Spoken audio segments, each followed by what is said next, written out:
נבי, אני מורה נהיגה כבר 12 שנה. עשיתי הסבה מקצועית בתחום הניהול. לפני כ-14 שנה, כשסיימתי את לימודי התואר שלי, למדתי מנהל עסקים. החלטתי שאני רוצה לעשות הסבה מקצועית, לעשות משהו שאני אהנה לעשות, לא רק לנהל או ישיבות או לרוץ, אלא לעשות משהו שבאמת אני חושב שאני אשפיע בו ואני אעשה אותו אחרת. אחרי שהכרתי מישהו שעוסק בתחום, קרץ לי מאוד ללכת לעולם הזה, לעולם של הצעירים, של הילדים, לחינך, להשפיע. התחלתי ללמוד את התחום. במשך שנתיים למדתי. כשסיימתי ללמוד, החלטתי שאני קופץ למים. ההתחלה הייתה לא פשוטה, עד שמכירים אותי, אבל מהר מאוד נכנסתי לעניינים והתרחבתי וגדלתי.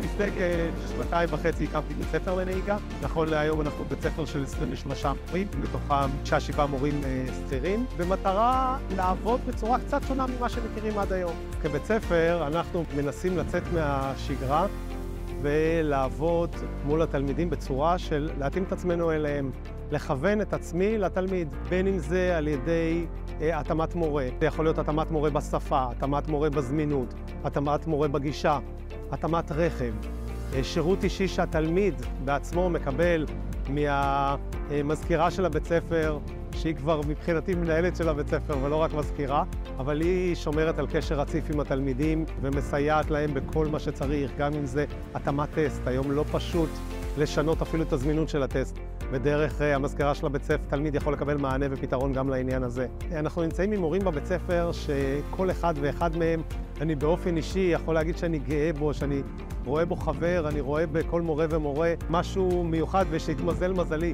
שבאמת יצא לי לעבוד עם איכות של מורים מנהיגים.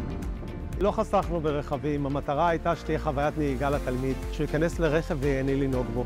יש רכבים קטנים יותר, יש תלמידים שיותר חוששים לעשות את התהליך ברכב גדול יותר, ורוצים משהו יותר אינטימי ושיהיה להם יותר נעים וקל, ויש רכבים יותר גדולים, רכבים חשמליים שנותנים חוויית נהיגה מדהימה. יחד עם זאת, אנחנו מדברים על רכבים חשמליים שמתפעלים אותם בדומה מאוד לרכב אוטומטי רגיל. אנחנו בעצם נותנים מענה לתלמידים שבאים ללמוד אצלנו ממגוון קשת. רובם בסופו של דבר צעירים שבאים להוציא רישיון בפעם הראשונה, וממש צמאים לקבל את הכל מההתחלה. אני חייב להגיד שאני חווה דור צעיר מדהים, עם נוער מדהים שקשוב, שרוצה ללמוד, ואני פוגש אותם אחרי זה על הכביש, וזה פשוט תענוג, כי הקשר הוא קשר של המון שעות ביחד, ולכן אני רואה בהם אחרי זה כמו ילדים שלי. אנחנו מעבר לזה גם מלמדים עולים חדשים שעושים המרת רישיון, בין אם זה המרת רישיון מרישיון זר לרישיון ישראלי, בין אם זה המרת רישיון מרכב נגיד ידני לרכב אוטומטי. אנחנו מטפלים בתלמידים שעברו שלילה, אם זה להתאים אותם חזרה לטסט ולנהיגה נכונה, ובעצם להפיק חזרה רישיון. יש לא מעט תלמידים שמגיעים עם חרדות נהיגה, עם חרדות בכבישים בין עירוניים או איזה דברים ספציפיים, שאנחנו מנסים דרך התאמה של מורה. בדרך כלל אני מטפל במקרים הספציפיים האלה. כשאני בא ורוצה להתאים את עצמי לתלמיד ואני מכוון את עצמי לתלמיד, זה דבר שאני חושב שכל תלמיד צריך לדרוש בכל מקום שהוא ילמד. אז זה דבר ראשון. דבר שני, דרך גישה נכונה ודרך לימוד, פשוט לימוד של כל מה שאני יודע שאני מעביר לתלמיד, התהליך מתקצר. אז לא אצל כולם הוא תהליך של מינימום שיעורים, זה מאוד אינדיבידואלי וזה בסדר. אנחנו מתאימים את עצמנו לתלמיד בעניין הזה.